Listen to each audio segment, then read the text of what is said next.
Anti-regime protests continue to rock Iran as global pressure mounts on Tehran. The crisis is now escalating sharply, with US President Donald Trump announcing a 25% tariff on any country trading with Iran, targeting Tehran over its violent crackdown on protesters. Donald Trump says the tariff is effective immediately as the White House weighs tougher options against Iran. Earlier, Donald Trump warned that Iran had crossed a red line, keeping military action on the table. The White House says airstrikes are among several options, though diplomacy remains its first choice. The U.S. has now issued a citizens' advisory for Americans amid rising protests in Iran. Iran's supreme leader hit back, warning that America does not understand Iran's real power and will face defeat. Iran's foreign minister has accused Israel's Mossad of fueling the unrest. As international condemnation grows, Iran crisis shows no sign of cooling down. Crossing your red line yet to trigger a response? They're starting to, it looks like, and there seem to be some people killed that aren't supposed to be killed. These are violent, if you call them leaders, I don't know if they're leaders or just they rule through violence. But we're looking at it very seriously. The military is looking at it, and we're looking at some very strong options. We'll make a determination. شب در تهران در بعضی جای دیگه یه مش تخریبگر آمدن ساختمان متعلق به کشور خودشون رو خراب کردن برای که دل رئیس جمهور آمریکا خوش بیاد، چون او گفته که حرف بی ربطی که اگر چنانچه دولت ایران چنین کنه من میام طرف شما رو میگیرم. Iran claims it has quelled the protests, but images of grief and unanswered questions suggest otherwise. As protests sweep cities across the country, the human cost is becoming clearer. Bodies arriving at forensic centers, families searching for loved ones, and growing fears of executions, even as authorities admit to civilian casualties and insist the situation is under control. One doesn't really know where the human cost stands at. So what is really happening inside Iran, and what does this moment mean for the country's future?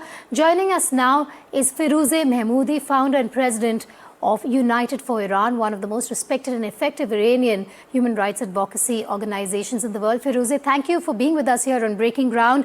International media reporting scenes of anguish, Firouzeh, at a forensic center south of Tehran. Families are crying, bodies wrapped in black bags lying on the ground. What does this tell you about the true scale of the crackdown beyond what the Iranian government is admitting to? Thank you, Federica, for your time. And what we know is that the real numbers won't come out for months, if not longer. And the numbers are always lower, seem lower at first, partially because the government underreports. And also there's a verification process that's thorough and takes months to finalize. And the numbers can be, or at least at 500 dead, if not upwards of 2,000. That's the range that we've read about. You know, Firouzeh, Iran has now acknowledged civilian casualties, even as rights group warn the death toll is far higher than what they claim. Is this admission a sign of confidence that they will be successful in this crackdown, or an attempt at damage control given the global eyes on the uprising? I think this protest is different than the other ones. We have seen protests since 2017 every year or two. And generally speaking, not exactly, but generally speaking, the protests have become more bold, more widespread, and people's the ability or desire to be bold and out in the streets, and even in with the possibility of death, the potential for risk of death is higher and higher, and we're seeing that. So I do think that the people of Iran have they have very little hope that anything will change. They're done with this regime completely. The youth are feeling that they have zero future and they want change at any cost. And so what we're seeing is them showing up in unprecedented ways, that the protests are now have a flavor of riot that the previous ones didn't. But the narrative coming out, emerging from the Iranian regime is a bit different. They're also showing and projecting pro-regime protests on the ground as well, the support that is swelling for them. So make me understand this. There are growing fears about the possible execution of detained protesters, including Irfan Sultan. What message does the regime send when it moves from street violence to possible executions? So we've seen the numbers. Iran has been executing at really high numbers for decades. For years, we would say that the only country that has more executions per capita other than Iran is China. And these numbers have skyrocketed in this last year. Since the 12-day war with Israel alone, we've had 1,500 executions in Iran. So anytime Iran, the government of Iran is feeling insecure and feels that its existence is in threat, they begin to execute even higher numbers and oppress people and arrest them and torture them so that the population, they can try to control the population so there's less uprisings.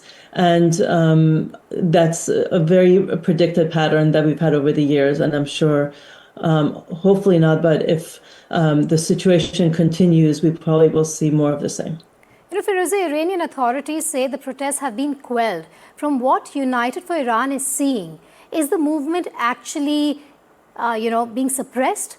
Or what is the way forward? Do we see this to be a dangerous turning point when it comes to these protests? So we have had internet shut down in Iran for 5 days now, almost 5 days. And every time there's internet shutdown in Iran during protests, and that started 3 protests back, all of our hearts sink. We know exactly what's about to happen. They're shutting down the internet, so organizers cannot communicate with each other, protesters cannot communicate, and more importantly, so they can, essentially there's a bloodbath. They can kill without any global witnesses. And that's what happened this time too. And we know that. And at the same time, in the past, when there was violence suppression at this scale, people would go home. It happened in 2009. It happened in other protests as well. But this round, people are still in the streets in unprecedented numbers. The internet's down, so it's hard to get information out, but there are some coming out for sure, especially from the bigger cities. And what we're seeing is that indeed the protesters are in the streets in hundreds of thousands all around throughout the country. Firouzeh, you said there's something different about these protests. That's what you said right at the top. Historically, the Iranian state has survived unrest by using fear.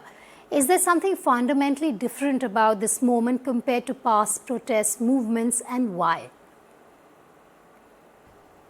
Fear, when people are in fear, that indeed is the biggest tool in the hands of oppressors. And the second they lose that fear, the oppressors no longer have that tool in their possession. So what we're seeing now is in a unprecedented way. We saw it during the Women Life Freedom to some extent as well, for sure, that people are going out and there's a sense of resolve more than fear. The youth and the women are going out. You see these videos of them taking pictures of Khamenei and there are many of them now. They're burning the piece of paper that has his picture on it and lighting a cigarette, or they're making videos and they're putting on social media where they're taking their street or dress shoes off and putting boots on and getting ready essentially to go to war. And what you see in their face is not fear, it's resolve and bravery. And I think that definitely is a turning point. The government continues to blame the United States of America. It continues to blame foreign actors for the unrest. How effective or non-effective is that narrative inside Iran, especially among ordinary people, Firouzeh, facing economic, social, political hardship and repression? The people of Iran after 47 years are very savvy with regards to the Islamic Republic's propaganda. They clearly know this is propaganda, and it's, for vast majority of Iranians, this means nothing to them. They know better because they're experiencing it themselves. And they are in the streets because of what they want. And it's loud and clear and consistent throughout the country, in every socioeconomic in every background possible. And that is regime change. This is what the people of Iran want, and it has nothing to do with political actors outside the country. Last question before I let you go, Firouzeh. Have you been able to speak to people inside Iran over the last few days, given the internet being cut there? If you have, and from the perspective of perhaps Iranian civil society, what would you say is the most urgent concern right now? Is it mass arrests, executions, or the fear or the risk that the world will move on while Iran continues to face protests that will be suppressed? Is the fear there?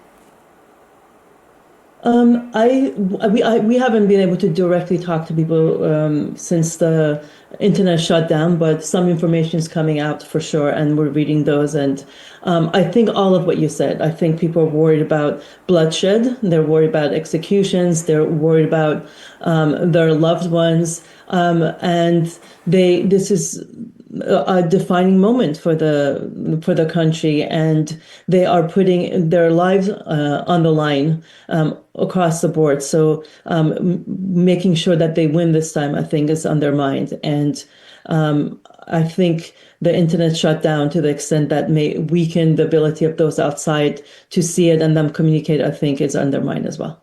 Firouzeh Mahmoudi, thank you so much for joining me here on Breaking Ground. I hope you can speak to your friends, to your loved ones, your dear ones in Iran soon.